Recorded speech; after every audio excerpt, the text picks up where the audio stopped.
Hello everyone and welcome to a new video from Your Overwatch. I'm Eddie the Chump and today we're going to be talking about 3 hidden gems of this meta that a lot of people just aren't playing enough. Now before we get started, I'd just like to give a big shout out to PvP Twitch. He's a friend of the channel and his gameplay will provide a lot of the background footage for today's video. He runs a popular Twitch channel which will be linked in the description box below. I highly suggest you go and check him out. He's well known for being a GM/top 500 flex player and therefore is a good example of someone who's very familiar with all the heroes from today's video. Like I said, check out his stream link in the description. So with that out of the way, let's begin. Now we all know how good Ana and Doomfist are. They're in pretty much every match and it's easy to see why. Their utility is incredibly strong, burst damage and mobility for Doom, anti-nade, sleep and new nano for Ana. But there are some heroes whose power level is much higher than people think, and it's a real shame that not more people capitalize on their unique strengths. We're going to be talking about Sombra, Hammond and Lucio, who in their own ways are powerhouses in their own right. Now perhaps part of the problem with these heroes is that they're incredibly strong at the team play aspect of the game,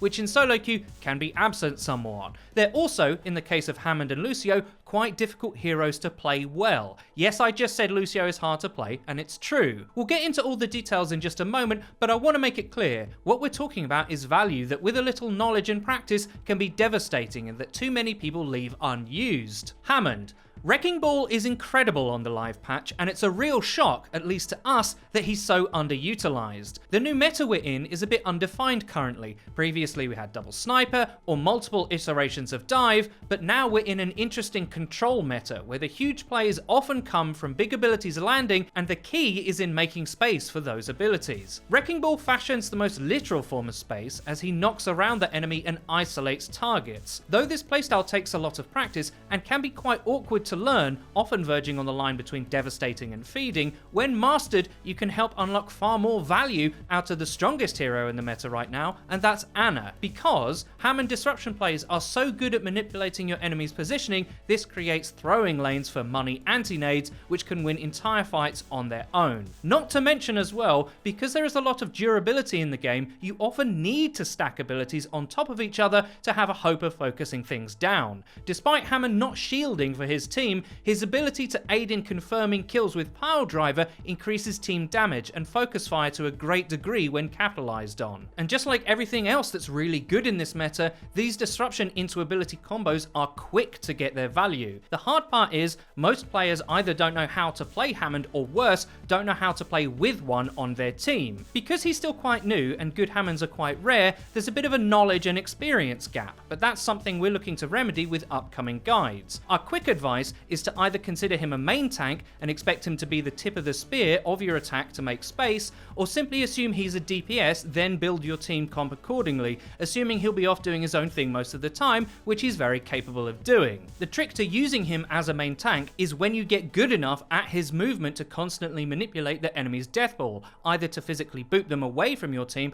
or to isolate an enemy to be knocked towards your team to be focused down. Beyond that, the best quick tip we have is to use his adaptive shield in air above your foes before you Pile Driver. This has multiple advantages. Firstly, in the sky, you can control yourself mid-air a bit to line up multiple enemies to increase the amount of shields that you'll receive. You do have to be careful though, because you have to be aware that enemy barriers block the line of sight of the ability, but often being in the sky helps avoid that. Also, because you must leave your ball form to hit the ability, doing it mid-air allows you to focus on shooting and mobility once you've engaged. Remember as well that enemy don't get ult charge off your shields, so using it to eat their focus fire and escaping with more normal health means that your team is at a resource gain in the exchange. When you initiate this way, you'll find that isolating an enemy Brigitte makes you the threat, not her stun, and with your added tankiness, as long as you coordinate with your team a bit, you should be able to cause enough disruption to set up and get that initial burst with Pile Driver to unlock a very fun and effective mobility playstyle.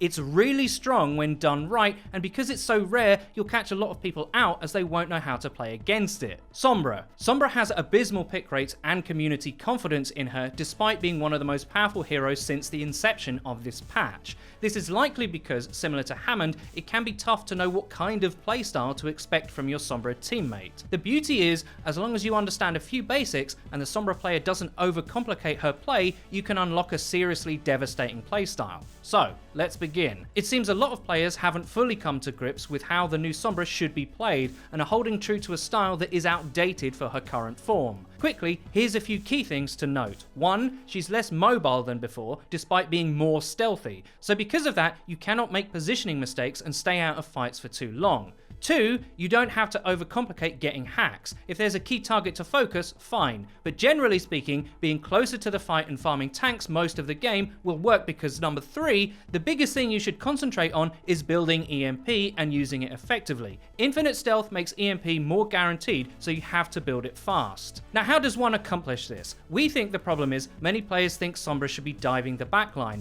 but that only works so far as you hack the Ana so she can't respond, or the rest of your team comes to help, because it seems many Sombra players forget how robust backlines are nowadays. Try and get a kill, get shoot away, then have to spend a long time with a long cumbersome cooldown on Translocator getting healed up and getting back into the fight. If you watch the best Sombras on this patch, like Shawfor for Team Canada or Zachary on Fusion University, they don't play to commit their DPS for frags. They take crossfire angles and give secondary or supportive damage to help focus fire, build ult, and keep close to the fight to punish with hacks. That's the key. If you tunnel vision and play like a fragger in a meta where the backlines can really defend themselves, forcing you to have to run away, you're providing less than a Tracer would, and as we all know, Tracer isn't having the best time in this meta. So, instead of looking for frags, look for control, look for ult charge. EMP can be outrageous. If the enemy is diving your team with Wrecking Ball or Doomfist, where you should be as a Sombra is fairly easy to understand and implement. Bait your team while invis near them and hack those targets to punish them. If the enemy is playing slower, be sure to be on the lookout for flanks and punish those, but mostly control the enemy's front line with mid-range damage and hacks, remembering that farming ult and control is your job, so uptime is the key. The last major tip is communication. Oh, that's why she doesn't work in ranked. Yeah, we know, a lot of players don't communicate, or when they try to, they do it quite poorly. But if you watch high-level streamers playing any hero, especially ones who are not pro but still get into high ranks alongside those pros,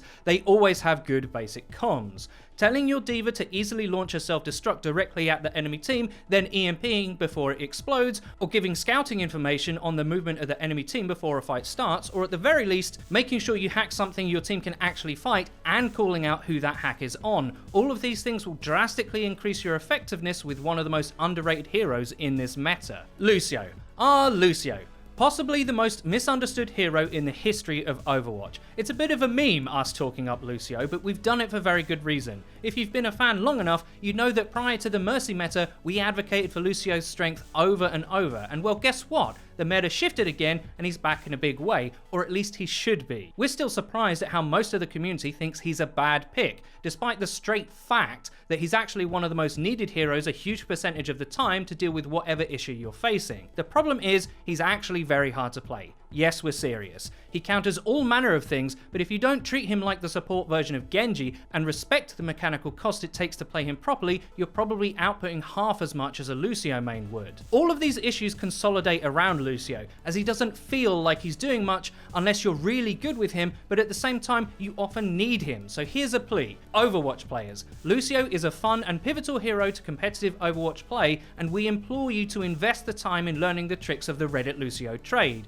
Because although it may feel like you're abandoning your team to play like a bit of a memer, you're actually doing exactly what you should be doing. Disrupting control from the enemy and then bouncing back to your team in time to peel. That's the key. And when you combine all that, he's a force to be reckoned with on the battlefield. People think Lucio is straightforward. Press E every once in a while and shift for whatever song is needed. That's why the perception of him is that he's quite a passive hero who doesn't do much. Well, he is if you play him quite passively and don't do much. The upper limit is value is really high but difficult to get to. The main and most easily solvable problem for Lucio play is timing speed boost and amp usages correctly. The Reddit Lucio mechanical skills will come in time, but speed boost, everyone should get correct. Do not heal amp too early. GM Lucios actually heal significantly lower amounts than the other ranks because they're not wasting their amp on every bit of damage taken. Most of the time, you'll want to at least try to save your amp for speed so you can either run or chase. This is when it's scariest, and obviously this is useless if you're out of sync with your team on what the obvious play is either way, but just like Sombra, this is where basic callouts come in.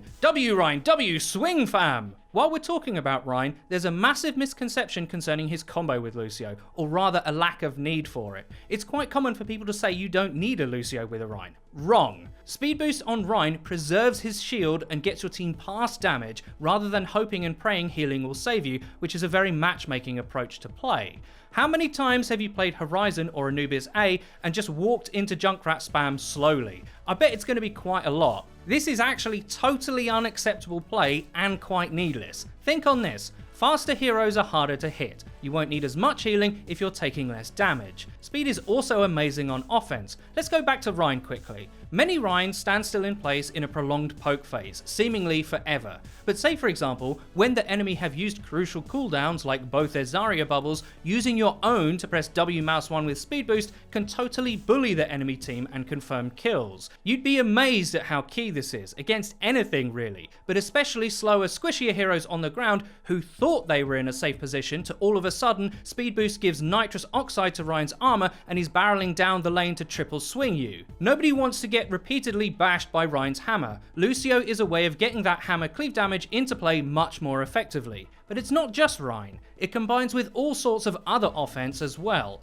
Dragonblade is immensely more scary with speed boost because it can outweigh any oncoming crowd control on the blade and help him close the distance for those juicy frags.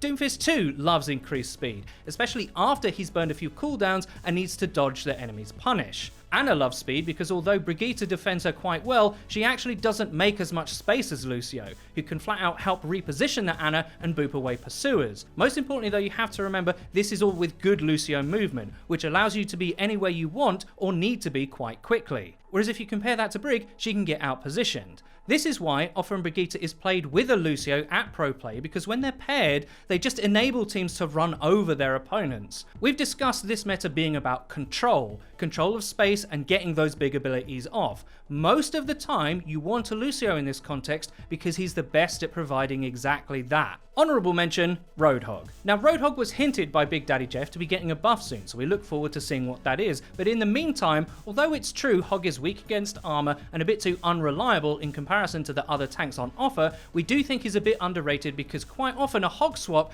can simply save a problem and may force a rampant enemy pick to have to swap. In particular, we're thinking about Doomfist. Our Doomfist, he gets away with murder right now, and the only hero that easily goes toe to toe with him and gets him the heck off the battlefield is Roadhog, providing you hit those hooks, which on Doomfist at least isn't as hard as say some other flanker heroes. Doom has to commit somewhat to get his frags, and there's ways to catch him with Hog as he comes in that can force him to think twice or pick something else entirely, which is good considering how strong Doom is in a lot of contexts right now. If your backline keeps getting wrecked by a Doom, consider a little cheeky Hog pick to deter them. He still has loads of other problems and is exploitable for sure, but in matchmaking, the difference between a win and a loss can be in how you stop their biggest weapon from getting value or just leave it unopposed. In conclusion then, this meta isn't just about S tier heroes like Ana, Brig and Doom. There's a ton of value to be had from these heroes we've discussed today if you just take the time to learn what really makes them scary. And remember, a less common threat also stands a chance of completely wrong footing players who have no idea how to counter them. And that's about it for today's video guys. I really hope you enjoyed it. If you did, please don't forget to leave a rating. If you never want to miss another video of ours again, please click the bell icon next to the subscribe button on our channel to join the notification squad. You'll be in great company. And finally, please follow the Your Overwatch Twitter. It's where you can find updates about new videos and other cool stuff. I've been Eddie the Chump, and until next time.